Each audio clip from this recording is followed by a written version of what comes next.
Yeah. to do all this. So we figured this mistake is going to cost you about $5,000. Yeah, that's what we figure. And look, it's terrible. It really is. It stinks. It is what it is. But I think it's not so bad. No, it's right. I think in the end it might turn out to be good. It kind of forced you to make a decision that I think will be a good one in the end. So I was thinking about it during the commercial break. If she planned on replacing the heater anyway, yes, it's an extra $5,000. If she planned on keeping the heater, converting or keep using the oil, it's a different story. But from a point of replacing the heater to convert everything right now to forced air, even if you don't do AC, you can always add the AC at any time. If you only add that's true too. It's only if you do the vents. If you don't you do if you do returns and if you put the coils on top of the furnace. Yeah. If you put the coils top of the furnace, you can add AC whenever you want. But the point being is, if you planned on replacing the heater anyway, you talk about an extra $5,000 to $6,000 in ductwork. That's it. That's it. And the walls are already open, like Larry said. Yeah. So I think in the end it's going to be okay for you. I mean, don't let it ruin your weekend. No, don't. I think that's the key here. All right. Don't. So I want to talk about a couple other things too. We talked about this covered. We have a call first, no? Oh, we do have a call. We have a caller. Is that Ian? Tim. Is that right? Oh, Tim. What's up, Tim? My eyes are going so bad. What's up, Tim? Hey, Garrett. Thanks for taking my call. Great show, Larry. So what happened was our mother just passed away approximately 6 weeks ago. I'm sorry to hear that. Sorry to hear that. And she was rather successful. She lived a great life. It's a very tough time for us. Having said that, I inherited one property in Bucks County. Okay. There's no mortgage on the property because I believe my mom and dad bought it new in the late 70s. Wow. So I only have one sibling, and my sister, she's getting the other property, which my mom had also in Bucks County. So the will says she gets one and you get the other one? Is that what happens? Correct. We just went through all the legalities of it with probate, with the attorney that we hired. And, fortunately for me, the property is free and clear now. I obviously just got hit with I guess it's a 4% capital gains tax. So inheritance which amounted to inheritance tax. Excuse me. They sort of. It's not 4.5% as if you're selling it. It's I don't know what the percent was, but it came to about almost $15,000 in tax. I don't remember. Okay. Look. So so I guess your question is what to do with the property, right? Well, I'm hoping to keep it because there's no mortgage on it. It's a good idea. And it happens to be a duplex, so I have income from the other property. Even a better idea, yeah. I mean, from the other unit. So, and if it's free and clear, you can already. Oh, wait. So you're living there now? Yes, I've been living there for 20 years. Okay. There's no mortgage on the property. It just basically became mine, like literally last month. Awesome. Sure. So this is. Go ahead. Of course, I had the home team discount from my mom from living there the last 20 years, taking care of the property. Yeah. But what I'm saying is, since I'm paying the tax already now, second tax run. Tax? No, what do you mean tax? No, he's talking about capital gains tax. You're not going to get capital gains tax. I'm paying tax now out of the what do you call it? Inheritance. The estate. So he paid inheritance tax, which is correct. Out of the will now. Yeah, that's okay. I've already paid it. Okay. So if I sell it this year, do I have to pay that again? No. Yeah. So the question that you're really asking is, do you have to pay capital gains tax if you sell it? And the answer is no, because you inherited at the step-up basis. So whatever it's worth today is what you inherited at that step-up basis. So whatever it's worth today is what you inherited at, and that's your tax basis. So if you sell it today that's your tax basis. So if you sell it today for what it's worth today, you don't have to pay any capital gains tax. So you'll be okay. But it also depends on the valuation of the property right now during the estate, correct? No. So, well, you're not wrong, but it doesn't matter. Yeah. Okay. You're not, because whatever it's worth today, it's worth today, right? No, I understand, but if right now during the estate they decide that the property worth 200,000, Right. and tomorrow he sell it for 400,000, Right. No, The it doesn't work lawyers- that way. no, okay, The attorneys. The attorneys went right there in the meeting, yeah, and they actually looked up the property to get a basic value, and they actually based that tax on it by the comps from the neighborhood, okay, which is over 400,000.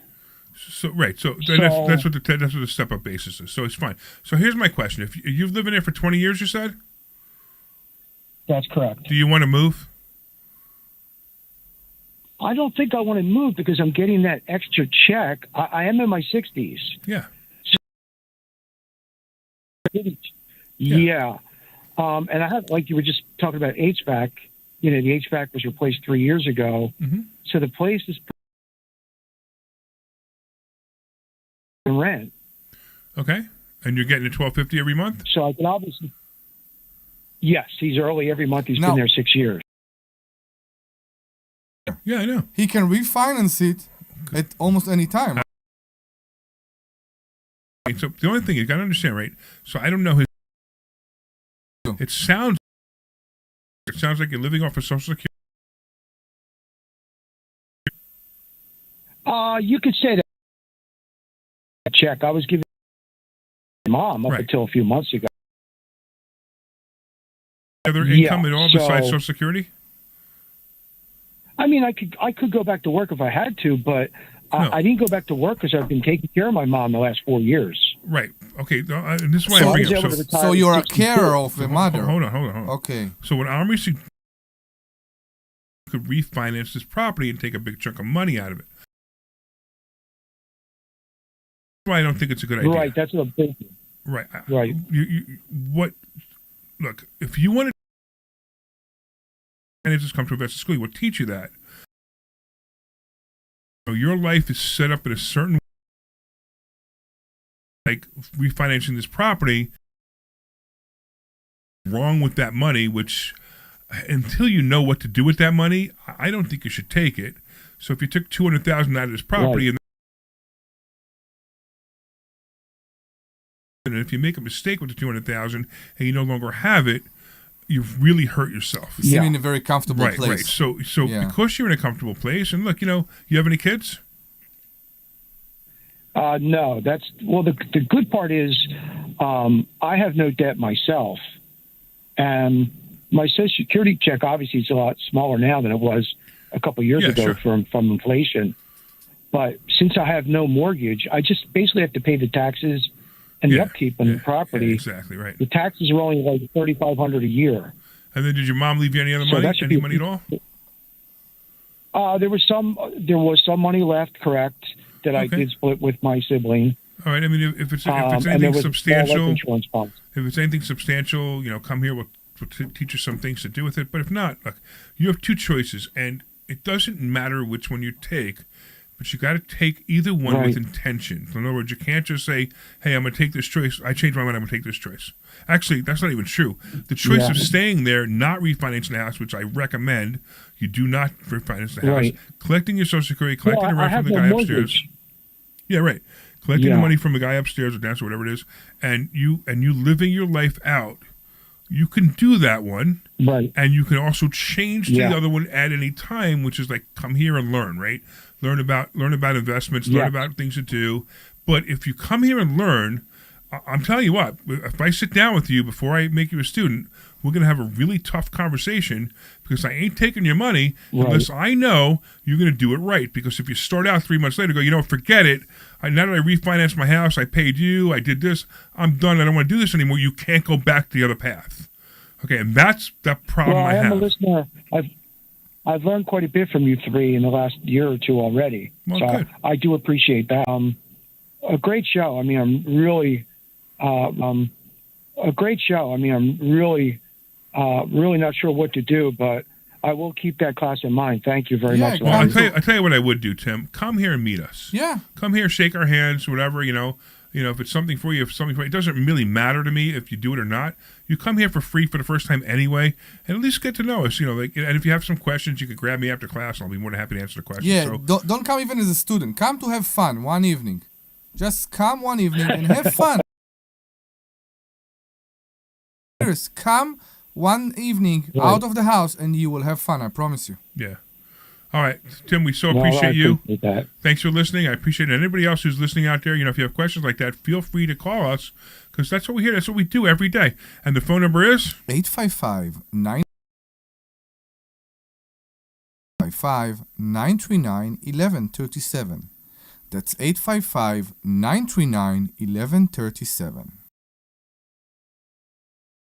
We're having an interesting class today. This is kind of really, we had two situations. I know. One with, and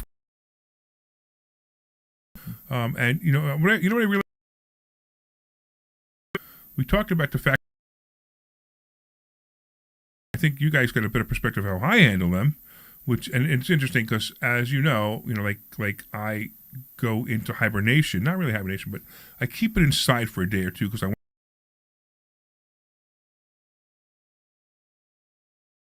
this would go, oh, freaking Eric took all the heaters out of my unit, and then you'll start to give me advice. I'm like, I don't want to talk about it right now. Yeah. Because I can't talk about it right now because I need to process it. And in my processing, I'm like, okay, what do I do now? And we now went over the choices with Dr. Deb on what to do, so that's a good thing too. And and as a coach, so I'm basically coaching myself. Is what's happening. Things that I see all the time. So I'm coaching people in real estate. I'm coaching people in the stock market. People make mistakes. Next, not how to make that mistake. No, but that's the thing. You can't do that. You don't. While you're processing it, it doesn't affect your life. You can go home and go to sleep and do all that. That's a tough thing for a lot of people, and you have to understand. People go through life with all kinds of problems, and they wake up. It's like PTSD. Now, I've had my version of PTSD. I've never been in the military. It's not what I'm talking about. But I've had my version of PTSD with things that's happened to me in my life. And I think probably because of those things, that's what affects. I stopped caring. Now, when I say when I shouldn't say the word stop caring, I really do care. I stopped letting things affect my life. So it's become different. Now, everybody has their own tolerance of how to deal with things. Dr. Deb is actually pretty tolerant now. I know you had some issues with some former properties. Omri, you go crazy sometimes, and that's okay. And look, I have my moments too, so it's all right. These things are going to happen. It's going to happen to you guys. It's going to happen to our students. It's going to happen to you in general. Correct. It's not just financial. It's not just real estate. It could be a divorce. It could be something bad happening to your child.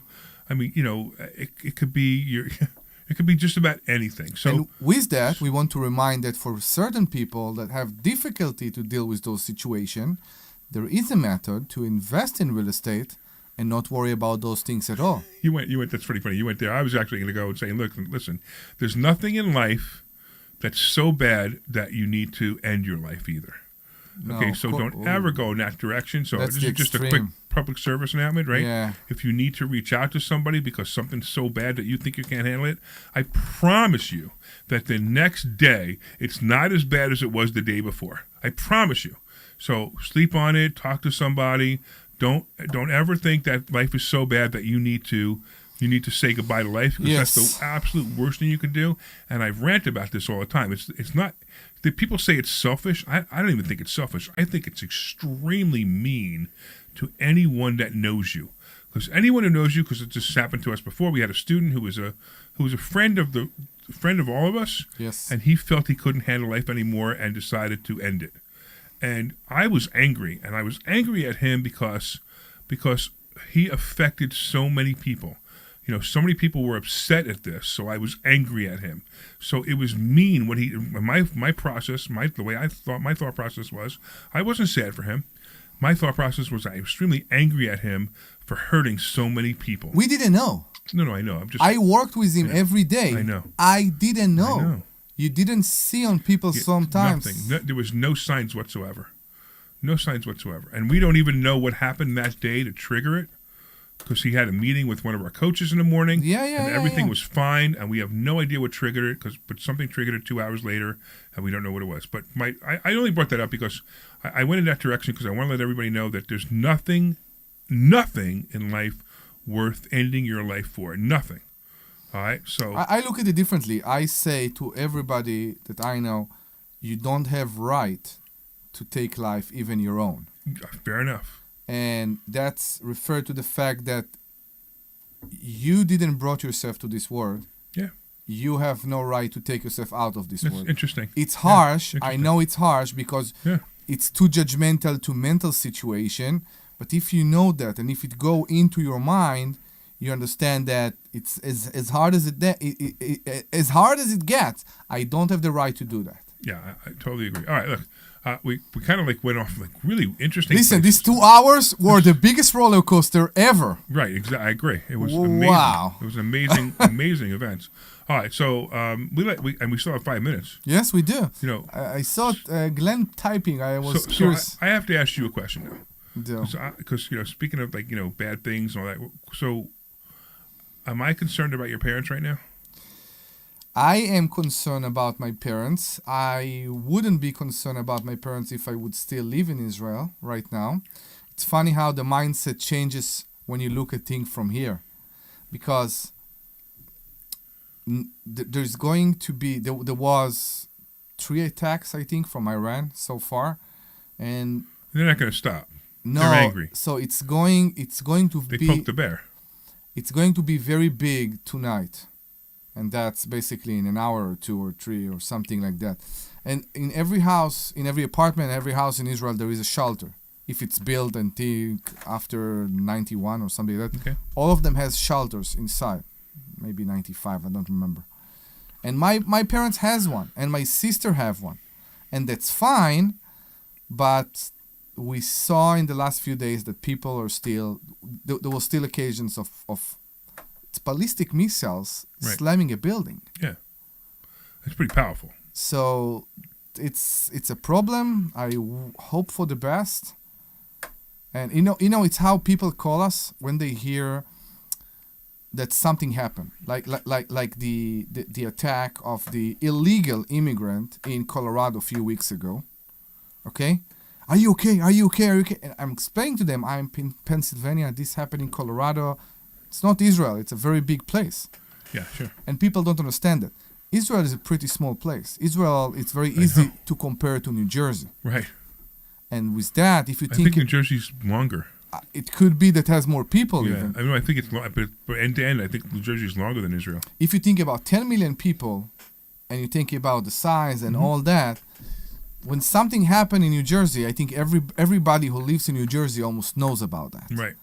And that's why it's different. We don't get it. And for us right now, when we look at that, the only way to think is how we live that way. Because there was always something. We had missiles. I grew up to this craziness, and we didn't care so much. But now we are here. We see different life, and we say nobody should live like that. And I will tell you more, especially my kids. Yeah, well, that's why you came here. Yeah, and especially it's funny my kids. I know I know you're still working through your immigration papers because you're a legal immigrant every second, and you're doing everything legally. But I don't understand why you can't say, hey, I want asylum.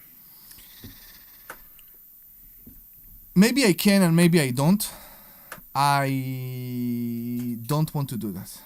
I already chose a different path. No, I know that, but but just, it's like. Right, but if somebody's in Israel, like, I just don't want to be part of being bombed every other month. So let's go back to the guy who came from Egypt and attacked those people in Colorado. He came here from the country gave him a temporary approval to stay and even a work authorization, but at some point it got revoked. Okay. What's going on right now in Egypt that the United States give people asylum? I don't really know. It's insane. So right. I don't want to choose. I don't want to. I think that's just somebody abusing the system, and that didn't come in through Trump because Trump would never let. And I refuse to abuse the system. Right, but I'm not talking about abusing the system. I'm just curious to know why that doesn't work. But okay, just maybe you had an insight. Me too. I'm curious, and believe me, I want the people that are important for me here next to me very much.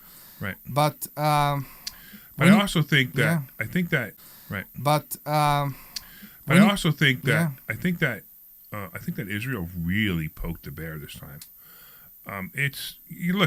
Do they have the right to do what they did? Absolutely. And it's funny because now if you equate this to Hamas attacking in the park, the people, it's a disgusting organization. Correct. Disgusting, right? It's a terror. Right. But their thoughts were, hey, if we attack, maybe we'll get some relief. Mm-hmm. Right now, Israel, at least they attacked a military base, and I believe there were no fatalities. Correct? Where? When Israel attacked, there was very few fatalities. You talk about Iran now or Hamas? No, when Israel attacked Iran.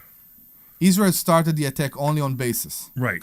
Yeah, missile factories. Right. And there were very few casualties, if any. Correct. If I remember and now, so they did it. They did it saying, "Hey, listen, we're trying not to hurt people. Yeah. We're just trying to protect ourselves."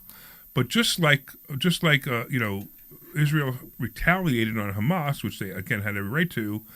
Iran is probably thinking, hey, we have every right to retaliate on Israel because they started this. The problem is Iran don't acknowledge the existence of Israel. All right. Unfortunately, we have only 30 seconds left, and we have to say goodbye now. I appreciate your insight on that. Hey, listen, I appreciate all the callers. I appreciate you, Dr. Dev, for being here. I appreciate you, Omri, for only to him is because he's here. And you were here before. Anyway, thank you, everybody. Go to investorschooling.com. That's